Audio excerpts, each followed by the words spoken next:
کو پتہ ہے صحیح بخاری میں موجود ہے، عروہ ابن زبیر حضرت ابو بکر کا نواسہ کہتا ہے کہ میں نے عبداللہ بن عمر بن عاص سے پوچھا کہ نبی اسلام پہ جو کافروں نے مصیبتیں ڈھائی تھی ان میں سے کوئی مشکل وقت ہمیں بتائیں۔ احد کا وقت تو سب کو پتہ ہے، تو انہوں نے کہا مجھے وہ وقت یاد ہے کہ مکے کا دور تھا، تو عقبہ ابن ابی معیط جس نے ایک دفعہ نبی اسلام کے، صحیح بخاری مسلم میں آتا ہے کہ کندھے پہ اوجڑی لا کے اونٹ کی رکھتی تھی، پھر سیدہ فاطمہ آئی انہوں نے ہٹائی، اس نے نبی اسلام کے گردن میں ایک دفعہ چادر ڈالی، صحیح بخاری میں آتا ہے، اور اتنی زور سے کھینچی گلا دبایا، قریب تھا کہ آپ کی مبارک آنکھیں باہر نکلا تھا۔ تو اتنے میں سیدنا ابو بکر صدیق وہاں آئے اور انہوں نے اس کو مار کے ہٹایا اور قرآن کی وہ آیت پڑھی، کیا تم ایک شخص کو صرف اس لیے مار دینا چاہتے ہو کہ وہ کہتا ہے کہ میرا رب اللہ ہے؟ اور پھر اس کے بعد جو حضرت بکر کی پٹائی ہوئی وہ الگ چیز ہے، لیکن وہ اس لیول کے اوپر اپنی جان نثار کرنے کے لیے تیار ہو جاتے تھے۔ غزوہ احد کے موقع پر صحیح بخاری میں آتا ہے کہ 12 بندے صرف نبی صلی اللہ علیہ وسلم کے ساتھ رہ گئے تھے 700 میں سے، اور ان 12 میں حضرت ابو بکر بھی شامل تھے، حضرت علی بھی تھے، حضرت عمر بھی تھے۔ اس وقت بھی کمٹمنٹ آپ دیکھ لیں، پیچھے نہیں بالکل ہٹے، ہر موقع پہ جہاں پہ قربانی کا موقع آیا پوری کمٹمنٹ کے ساتھ نبی صلی اللہ علیہ وآلہ وسلم کا ساتھ۔ حضرت عمر بن عاص کہتے ہیں بخاری اور مسلم دونوں میں، نبی علیہ السلام نے مجھے ایک لشکر روانہ کیا تو اس لشکر کا امیر بنایا، تو مجھے یہ زوم ہوا کہ میں حضور کا بڑا لاڈلا ہوں، تو میں نے کہا یا رسول اللہ صلی اللہ علیہ وسلم آپ کو لوگوں میں سب سے بڑھ کے محبوب کون ہے؟ تو فرمایا عائشہ سلام اللہ علیہ۔ تو میں نے کہا نہیں یا رسول اللہ میں مردوں میں پوچھ رہا ہوں، تو کہا اس کا باپ ابو بکر۔ پوچھا اس کے بعد، کہا عمر، اور پھر کہتے ہیں میں حضور سے پوچھتا گیا، آپ نام لیتے کہ میرا نام کوئی نہیں لیا، پھر میں خاموش ہو گیا کہیں میں ان بندوں میں شامل ہی نہ ہوں۔ صحیح بخاری میں آتا ہے عبداللہ بن عمر رضی اللہ تعالیٰ عنہ کہتے ہیں کہ ہم نبی اسلام کی موجودگی میں یہ کہا کرتے تھے کہ رسول اللہ صلی اللہ علیہ وآلہ وسلم کے بعد سب سے افضل ابو بکر ہیں، اور پھر عمر ہے، اور پھر عثمان ہے، اور اس کے بعد ہم صحابہ میں تفریق نہیں کیا کرتے تھے کہ کون کس سے اوپر ہے، ان تینوں کے بعد۔ لیکن یہاں پہ میں ایک ٹیکنیکل مسئلہ آپ کو بتا دوں کہ جب کبھی بھی صحابہ میں فضیلت کی بات ہو رہی ہوتی ہے نا تو وہ ایکسکلوڈنگ اہل بیت ہوتا ہے، کیونکہ صحابہ کرام بھی اہل بیت کو ایک الگ سے آئیڈینٹی تصور کرتے تھے، اور محدثین بھی، ورنہ تو ظاہر ہے کہ صحیح بخاری میں ہے، مسلم میں بھی، کہ فاطمہ میرے جگر کا ٹکڑا ہے، جس نے فاطمہ کو تکلیف دی اس نے مجھے تکلیف دی۔ سیدنا ابو بکر بھی کبھی یہ جرت نہیں کریں گے کہ کہیں کہ میں رسول اللہ کو فاطمہ سے بڑھ کے محبوب ہوں، کبھی بھی نہیں یہ جرت کریں گے۔ اس کے الٹ آپ کو حدیثیں بخاری مسلم میں مل جائیں گی، وہ ٹاپک الگ ہے۔ میں آپ کو ایک شرعی مسئلہ سمجھا رہا ہوں، محدثین کے ہاں، صحابہ کے ہاں جب کبھی بھی صحابہ کی فضیلت کی بات ہو رہی ہوتی ہے تو وہ ادر دین اہل بیت ہوتا ہے، یعنی اگر یہ فضیلت کی بات ہو رہی ہے تو اس میں حضرت فاطمہ، حسن و حسین، حضرت علی شامل نہیں ہے، ان کا مقام وہ ہاں وہ الگ سے ہے، وہ کیٹیگری الگ ہے، وہ اہل بیت کی کیٹیگری میں فال کرتی ہے، اور یہ اہل بیت کی کیٹیگری اتنی اسٹرانگ ہے، آپ حدیث کی کتابوں میں دیکھیں گے کہ صحابہ کرام کے فضائل پہ چیپٹر الگ ہے، اہل بیت پہ الگ ہے، اور امہات المومنین پہ الگ ہے۔ ایون امہات المومنین کو بھی اہل بیت سے الگ سے ذکر کیا جاتا ہے۔ اہل بیت کی ٹرم جو محدثین کے ہاں مانی جاتی ہے، اگرچہ امہات المومنین بھی اہل بیت ہے، لیکن وہ اسپیسیفکلی سیدنا علی، حسن، حسین اور سیدہ فاطمہ کی، تو یہ میں آپ کو کیٹیگری بتا رہا ہوں۔ تو بہرحال یہ خود مولا علی علیہ السلام کے بارے میں صحیح بخاری میں آتا ہے، محمد ابن حنفیہ نامی ایک عورت سے حضرت علی کا بیٹا تھا، اس کا نام تھا محمد۔ حضرت فاطمہ کی زندگی میں تو حضرت علی نے دوسری شادی نہیں کی، وہ صحیح بخاری مسلم میں آتا ہے نبی اسلام نے ان کو منع کیا تھا، یہ ان کی خصوصیت تھی۔ بعد میں انہوں نے کچھ شادیاں کی، اس سے بھی اولاد ہوئی، جس میں حضرت سیدہ حنفیہ نامی ایک عورت تھی، ان سے ایک بیٹا تھا محمد ابن حنفیہ۔ صحیح بخاری میں آتا ہے حضرت ابو بکر کے فضائل کے چیپٹر میں کہ محمد ابن حنفیہ کہتا ہے کہ میں نے اپنے والد علی ابن ابی طالب سے پوچھا، ابا جان بتائیں رسول اللہ کے بعد اس امت میں سب سے افضل کون ہے؟ تو انہوں نے کہا ابو بکر۔ تو میں نے پوچھا اس کے بعد؟ فرمایا عمر۔ اور ان کا میں تیسری دفعہ میں نے سوچا کہ میں اگر پوچھا تو یہ عثمان کا نام لیں گے، تو میں نے کہا اس کے بعد تو آپ کا ہی نمبر ہوگا۔ لیکن وہ تو علی تھے نا، تو انہوں نے کہا کہ میں تو عام مسلمانوں میں سے ایک مسلمان، ومن احسن قولا ممن دعا الی اللہ وعمل صالحا وقال اننی من المسلمین، اس سے بڑھ کر کس کی بات ہو سکتی ہے جو لوگوں کو اللہ کی طرف بلائے، خود بھی نیک اعمال کرے اور پھر بھی کہ میں عام مسلمانوں سے ایک مسلمان ہوں، میں بھی مسلمان ہی ہوں، بہت بڑا پیر فقیر یا کوئی اپنے آپ کو ایکسٹراڈنری نہ ماننا شروع کر۔ اس حدیث میں بھی سیدنا ابو بکر صدیق رضی اللہ تعالیٰ عنہ کی فضیلت کو خود مولا علی نے بیان کیا۔ پھر بخاری مسلم میں جو حدیث ہے سقیفہ بنی ساعدہ والی، جو اختلاف ہوا تھا، اس میں آپ کو پتا ہے سیدنا علی نے بیعت نہیں کی تھی حضرت ابو بکر کی 6 مہینے تک، بخاری مسلم دونوں میں آتا ہے۔ پھر سیدہ فاطمہ بیمار ہو گئی، ان کی تیمارداری کرتے رہے، پھر سیدہ فاطمہ فوت ہو گئی، بخاری مسلم کے الفاظ ہیں، حضرت علی نے حضرت فاطمہ کی وفات کے بعد دیکھا کہ لوگوں کا رجحان ان سے کم ہونا شروع ہو گیا۔ جب تک حضرت فاطمہ زندہ تھی تو ظاہر نبی اسلام کا ایک وہ معاملہ تھا، تو پھر انہوں نے حضرت ابو بکر کو پیغام بھیجا کہ آپ میرے گھر آئیں اور اپنے ساتھ کسی کو نہیں لے کے آنا۔ اس حدیث کو روایت سیدہ عائشہ کر رہی ہے اور حدیث بخاری میں بھی ہے، مسلم میں بھی۔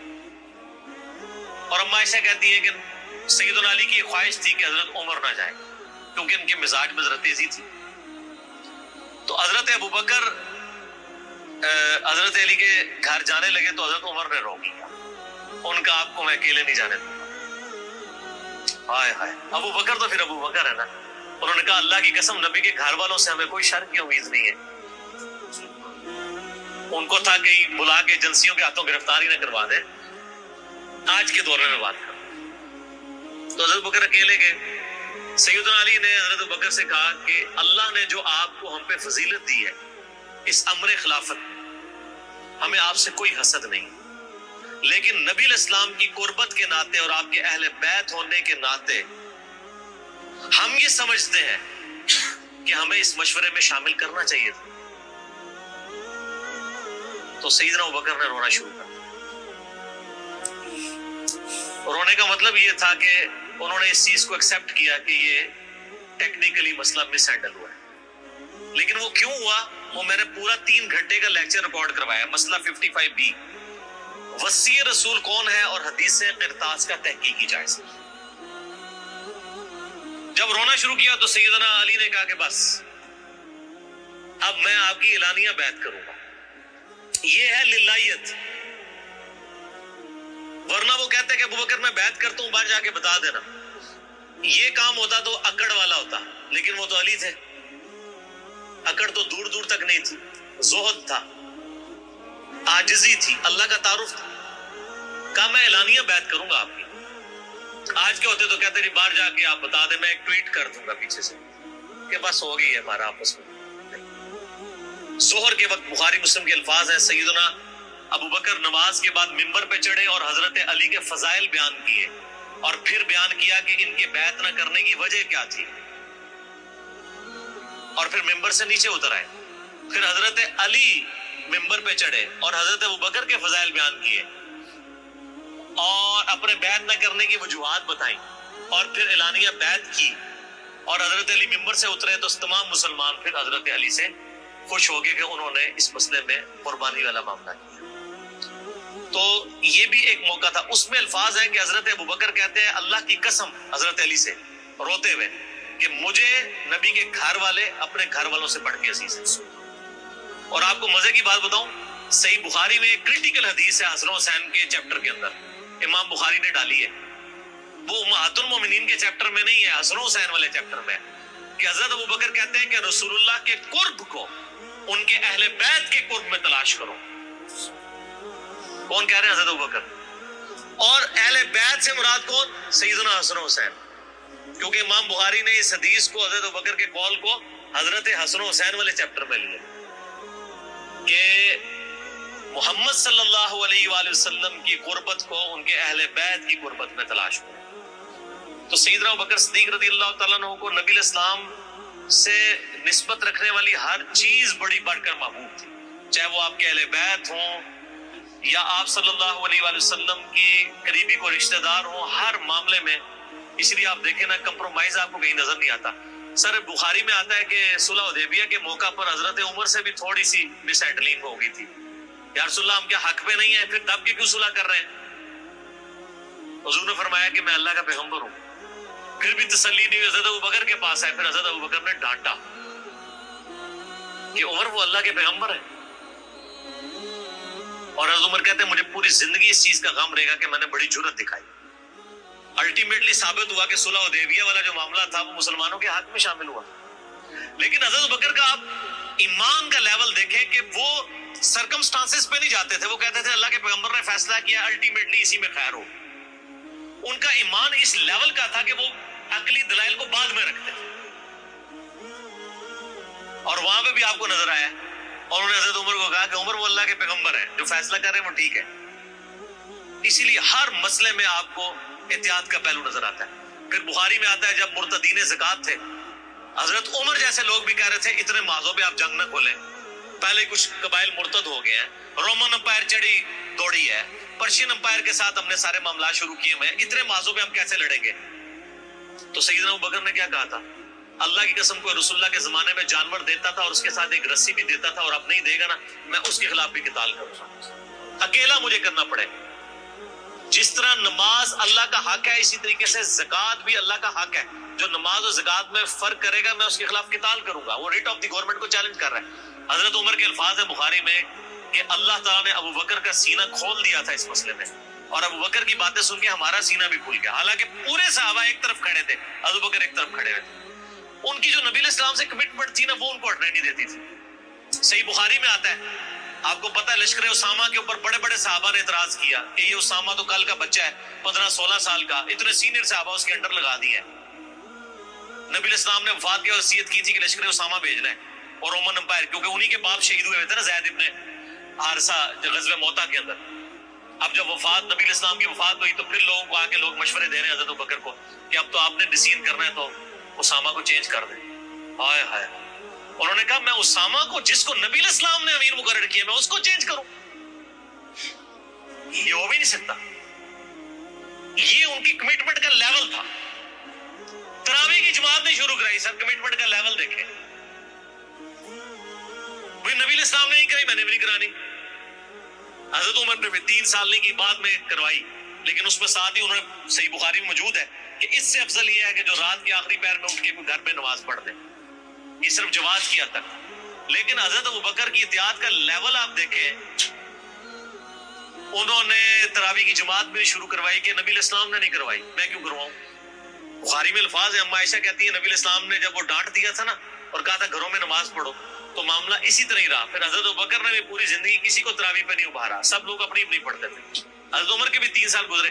میں آپ کو یہ بتانا چاہ رہا ہوں کہ حضرت ابوبکر کسی معاملے میں رسول اللہ صلی اللہ علیہ وسلم کو کراس نہیں کرتے تھے۔ میری اپنی زندگی کا نچوڑ ہے، آپ اختلاف بھی کر سکتے ہیں۔ میں نے علمی دلائل کے ساتھ یہ چیز لرن کی ہے کہ خلفائے راشدین میں 2 بندے ایسے ہیں جنہوں نے کسی جگہ ایک رتی برابر بھی رسول اللہ صلی اللہ علیہ وسلم سے ہٹنے کی کوشش نہیں کی ہے۔ ایک حضرت ابوبکر اور دوسرے حضرت علی۔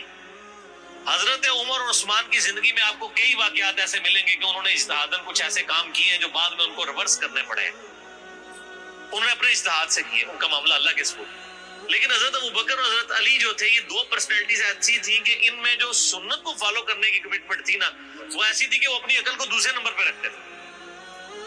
ابو داؤد میں حدیث نہیں، حضرت علی کہتے ہیں اگر عقل پہ جانا ہوتا نا تو میں پاؤں کے نیچے کا مسا رکھتا موزوں پہ، کیونکہ وہ گندا تو وہ ہوتا ہے ایسا، لیکن سنت کہتی ہے اوپر، کہتا ہوں اوپر پہ۔ حجت متو ایون صحیح بخاری میں آتا ہے جب قرآن جمع کرنے کی باری آئی تو کس نے مخالفت کی؟ حضرت ابوبکر نے۔ میں وہ کام کیوں کروں جو رسول اللہ نے نہیں کیا؟ پھر صحابہ سے ڈیبیٹ ہوئی، الٹیمیٹلی حضرت ابوبکر صدیق قائل ہوئے۔ ان کا پہلا جواب ہمیشہ ہوتا تھا نہ، نبی نے نہیں کیا، نہیں کرنا۔ اب میرے ساتھ بحث کرو، قائل ہوں گا اور دیکھوں گا کیا رسول اللہ صلی اللہ علیہ وسلم کی منشا اس میں شامل تھی تو میں ایگری کروں گا، ادروائز نہیں۔ اسی وجہ سے حجت متوں پہ بھی پابندی نہیں لگائی، حضرت عمر نے لگائی، بعد میں ریورس کرنی پڑی، حضرت عثمان نے بھی لگائی، پھر ریورس کرنی پڑی، صحیح بخاری میں آتا ہے حضرت علی نے مخالفت کی۔ لیکن حضرت بکر کی زندگی میں آپ کو سنت کے ساتھ کمٹمنٹ کا یہ لیول ملے گا، کبھی ان کو کوئی ڈیسیژن ریورس نہیں کرنا پڑا۔ ان کی نبی علیہ السلام کے ساتھ جو عقیدت تھی نا، اور ہر معاملے میں، حتیٰ کہ صحیح بخاری اور مسلم میں آتا ہے، اور نبی علیہ السلام کا کیا ریگارڈ ہے، بخاری مسلم دونوں میں آتا ہے کہ نبی صلی اللہ علیہ وآلہ وسلم نے یعنی بیماری کے دن تھے آپ کے، آپ نے فرمایا کہ ابو بکر کو میری جگہ نماز پڑھائے. تو حضرت عائشہ کہتی ہیں کہ میں نے کہا یا رسول اللہ صلی اللہ علیہ وسلم میرے باپ جو ہے رقیق القلب ہیں، آپ کی جگہ مصلی پہ کھڑے ہوں گے نا تو وہ برداشت نہیں کر سکیں گے کہ یہ دن بھی دیکھنا پڑا کہ اللہ کے نبی مصلی پہ نہیں آئے اور میں ان کی جگہ کھڑا ہوں تو نماز نہیں پڑھا پائیں گے. تو آپ فرمایا لا ابو بکر کو کہو کہ نماز پڑھائیں. پھر انہوں نے ریکویسٹ کی، نبی علیہ السلام اتنے غصے میں آئے. بخاری اور مسلم کے الفاظ ہیں، آپ نے فرمایا تم تو یوسف والیاں ہو. ہوئے ہوئے ہوئے، یوسف کو کس نے تنگ کیا تھا؟ زلیخا اور باقی عورتوں نے.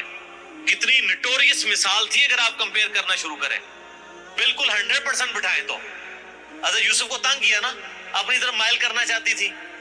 یہاں پہ وہ والا نیگیٹو پہلو نہیں تھا، لیکن یہاں پہ نبی علیہ السلام نے اپنی بیویوں کو کیا کہا؟ تم بھی یوسف والیاں ہو. جس طرح ان عورتوں نے یوسف کو اپنی مرضی کے مطابق چلانے کی کوشش کی تھی، تم مجھے اپنی مرضی کے مطابق چلا رہی ہو. ابو بکر کو کہو کہ نماز پڑھے.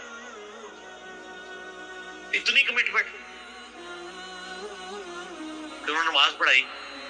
صحیح بخاری میں آتا ہے، اما عائشہ کہتی ہیں حضور اپنی وفات کے دنوں میں کہتے تھے عائشہ میرا ارادہ ہے میں تیرے بھائی عبد الرحمن بن ابی بکر اور تیرے باپ ابی قحافہ ان کی یعنی وہ نیت تھی اس کو بلاؤں اور ان کو میں لکھ دوں. مجھے خطرہ ہے کہ میرے بعد کوئی ڈیمانڈ کرے گا، لیکن اللہ اور میری امت ابو بکر کے علاوہ کسی کے لیے راضی نہیں ہوگی. یہ تو بعد میں پتہ چلا نبی علیہ السلام اشارتاً کیا بات کر رہے تھے؟ امر خلافت. اس حدیث کے تحت میں نے 55B مسئلے میں بتایا کہ نبی علیہ السلام اگر اپنی زندگی میں کسی کو خلیفہ نامزد کرتے تو حضرت ابو بکر کو کر کے جاتے، کیونکہ نبی علیہ السلام بادشاہ نہیں تھے، اللہ کے پیغمبر تھے. آپ اپنے خاندان میں کبھی بھی یہ معاملہ نہیں کر سکتے تھے، اور یہ بات صحابہ کرام کو پتہ تھی. لیکن جب اللہ نے آپ کو گارنٹی دی کہ اللہ اور میری امت ابو بکر کے علاوہ کسی پہ راضی نہیں ہوگی، تو پھر نبی علیہ السلام نے اس مسئلے کو ان اٹینڈڈ چھوڑ دیا. بخاری میں ہی آتا ہے، ایک عورت حضور کے پاس آئی اور کہا یا رسول اللہ آپ فوت ہو جائیں اور میں اس کے بعد آؤں اور آپ کو نہ پاؤں، تو فرمایا ابو بکر سے مل لینا میرے بعد. تو اشارے تو کافی آپ نے چھوڑے ہوئے تھے اس حوالے سے. صحیح بخاری مسلم میں حدیث ہے، نبی علیہ السلام ایک باغ میں بیٹھے تھے. ابو موسیٰ اشعری کہتے ہیں دروازے پہ دستک ہوئی، آپ فرمایا جو کوئی بھی ہے اسے جنت کی بشارت دے دو. کہ دروازہ کھولا سیدنا ابو بکر. میں نے کہا رسول اللہ صلی اللہ علیہ وسلم نے جنت کی بشارت دی. تو انہوں نے کہا کہ تکبیر بلند کی اور اللہ کا شکر ادا کیا، اللہ اکبر کبیرہ والحمدللہ کثیرہ. نبی علیہ السلام کنویں کی منڈیر میں بیٹھے ہوئے تھے، آپ نے ابو بکر کو اپنے دائیں جانب بٹھا لیا ٹانگیں لٹکا کے. وہ جو پرانے زمانے میں بڑے کنویں ہوتے تھے نا، وہ چھوٹی سی دیوار باہر نکلی ہوئی ہوتی. پھر تھوڑی دیر بعد دستک ہوئی، آپ فرمایا اب بھی جو آتا ہے جنت کی بشارت دے دو. دروازہ کھولا سیدنا عمر، ان کو بشارت دی. انہوں نے بھی پھر اللہ کی حمد اور تکبیر بلند کی. پھر تیسری دفعہ دستک ہوئی، فرمایا اب جو کوئی ہے اسے جنت کی بشارت دو، لیکن ان مصیبتوں اور پریشانیوں کے ساتھ جو اسے آئیں گی. دروازہ کھولا تو سیدنا عثمان تھے. انہوں نے اللہ کی حمد بیان کی اور کہا میں اللہ کی پناہ میں آتا ہوں ان فتنوں سے اور پریشانیوں سے جسے مجھے اس کا سامنا کرنا. حضرت عمر کو حضور نے بائیں جانب بٹھا لیا. اب دائیں اور بائیں جگہ ختم ہو گئی تھی تو حضرت عثمان سامنے آ کے بیٹھ گئے. راوی کہتے ہیں کہ میں نے اس سے یہ رزلٹ نکالا ہے کہ ابو بکر و عمر رسول اللہ کے ساتھ دفن ہوں گے اور حضرت عثمان کی قبر رسول اللہ کے سامنے بنے. سر آج بھی میں حضرت عثمان غنی کی قبر مبارک پہ کئی دفعہ حاضر ہوا ہوں، ایگزیکٹ روزہ شریف کی سیدھ میں قدموں کی جانب، اور ابو بکر عمر ساتھ ہیں.